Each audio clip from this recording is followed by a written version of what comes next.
yang membantu Gaza dibenarkan. Ini adalah fasa dalam bangsa-bangsa bersatu. Dalam pertemuan bangsa bersatu, untuk Gaza sahaja ada 4 fasa. Untuk memberi bantuan kepada mereka adalah legal, selama mana tidak bawa senjata, selama mana ia adalah misi kemanusiaan. Maka misi yang dibentuk oleh IHH dalam Lifeline for Gaza yang berlaku baru ini adalah misi yang besar. Terkumpulnya lebih 50 negara-negara, termasuk negara-negara Eropah, Sweden, Denmark, Ireland, Australia, termasuk juga NGO daripada Amerika, termasuk daripada Greece. Greece ni adalah musuh tradisi orang Turki. Mereka juga bersama-sama dengan konvoi. Mereka menghantar 1 kapal penuh dengan muatan.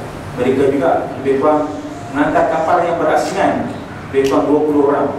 Dan dalam Mavi Marmara, kapal induk, lebih kurang semuanya berjumlah 650 orang dalam kapal Mavi Marmara.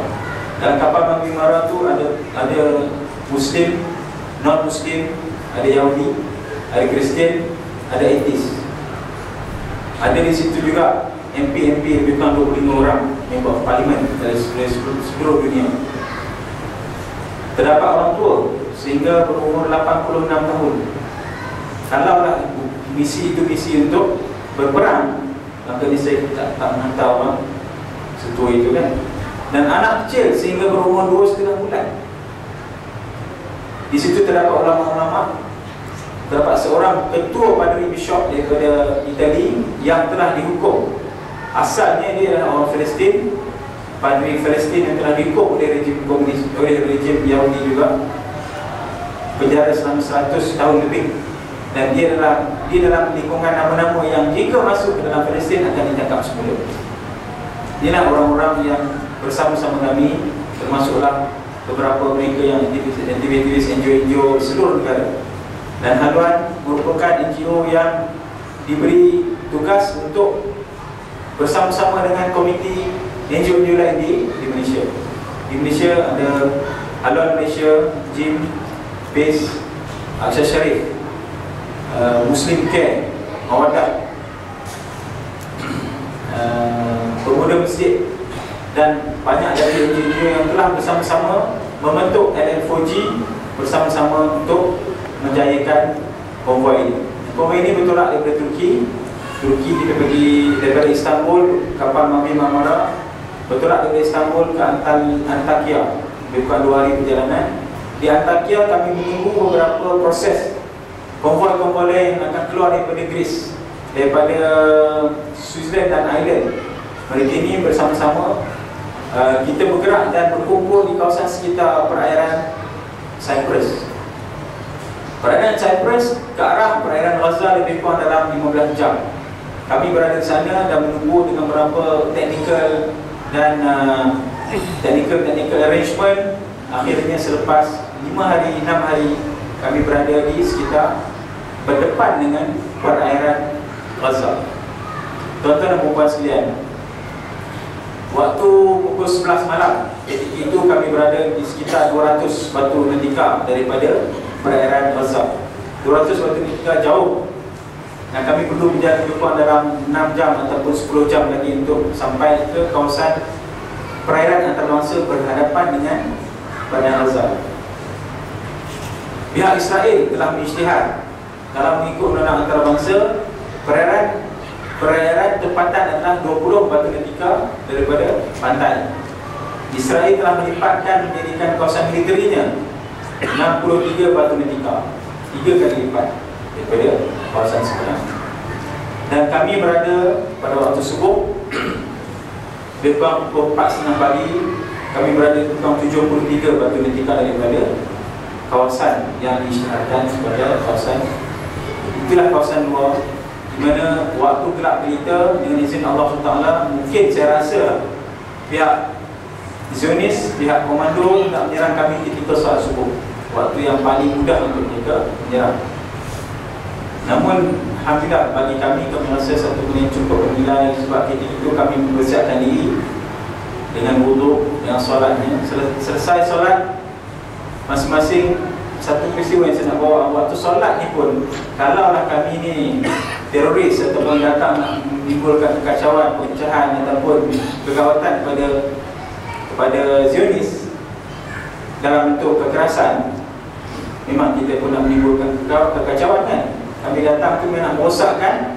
Salah satu misi utama ialah untuk menggagalkan misi mengepung Gaza. Pada waktu itu pukul 4.30 selepas solat terdengar bunyi bom asap, bom bunyi dan bom bergelih mata dah ditembak masuk ke dalam kapal. Imam yang tadi, imam solat subuh tu, dia baca Qunut Nazirah, bunyinya 8 jam. Masa saya lebih kurang hampir 15 minit Qunut Nazirah tu. Orang nak pegang ni kan, kalau betul-betul nak pegang, baca Qunut Nazirah pun mungkin sikit-sikit kan. Ini punya panjang berdayu-dayu sampai orang belakang kata dah ada serangan di belakang, barulah ditamatkan Qunutnya, Qunut Nazirah. Hampir-hampir setiap waktu di sana kami mengamalkan solat jamak subuh, Zuhur dan Asar disekalikan, dan Maghrib dan Isya disekalikan. Dan setiap waktu ada Qunut Nazirah. Setiap waktu ada Qunut Nazirah. Alhamdulillah waktu siang hari kira kan, malam tu, subuh tu panjang subuh, sampai orang belakang dah dengar lah bunyi berdentum-dentum kan. Imam ni terpaksa lah ditegur, Allahu Akbar, musuh di belakang kan. Barulah diringkaskan dan terus ditamatkan, insyaAllah. Nak cerita ni, punyalah baik kami ni, punyalah baik, maksudnya tak ada maksud langsung nak berperang. Kalau orang perang ni maksudnya dia dengan senjata dah tunggu siap kan, tak ada. Dan diberi arahan kepada setengah-setengah pihak daripada kami untuk mengawal kawasan sekitar, termasuklah orang Indonesia dan juga beberapa daripada kalangan orang Arab, daripada Mesir, Aljazair, daripada Algeria, daripada Kuwait yang berkawal di kawasan tempat tertentu. Orang Turki berkawal di atas garis. Itu yang tempat yang paling bahaya. Kami ditugaskan untuk dek yang nombor 2, ketiga. Yang bawah sekalipun orang Turki, yang atas sekalipun orang Turki, yang mana pun yang selected, bukan orang yang tak dikenali, memang tak diberikan. Dan ramai orang awam tak tahu pun bahawa ada kawalan di sekitar kapal Nabi Mara di luar. Ramai di luar, di dalam, tapi yang kebanyakan kami di luar yang menjaga kawasan-kawasan tertentu. Kami diarahkan kalau ada orang naik, tolak. Okay? Kalau ada orang cuba naik, sebab kami tak tahu yang naik itu siapa. Sebelum bertolak, memang ada peperangan media, dan Yahudi menyatakan kami akan menhantar, mungkin ada pirate, mungkin ada orang-orang NGO daripada Israel yang akan cuba menceroboh, cuba menghalang kapal-kapal ini. Jadi itu yang diberitahu. Dan mungkin juga dia kata dia akan menghalang askarnya. Itulah antara amaran-amaran yang telah diberikan kepada kami. Sehingga juga ditunjukkan jail-jail yang kami akan duduk. Jail-jail pun ditunjuk dalam TV. Kalau kamu datang, semua masuk jail. Alhamdulillah lah kita masuk jail kan, takut nanti je. Tapi tuan-tuan dan puan, alhamdulillah dengan persediaan, dengan apa yang kami telah diingatkan pada awal lagi, sebelum naik kapal tu kami semua dah sign pula. Syarat pertama nak masuk situ, syarat pertama sekali, insyaAllah kita boleh menerima arahan yang baik. Itu yang paling penting sekali.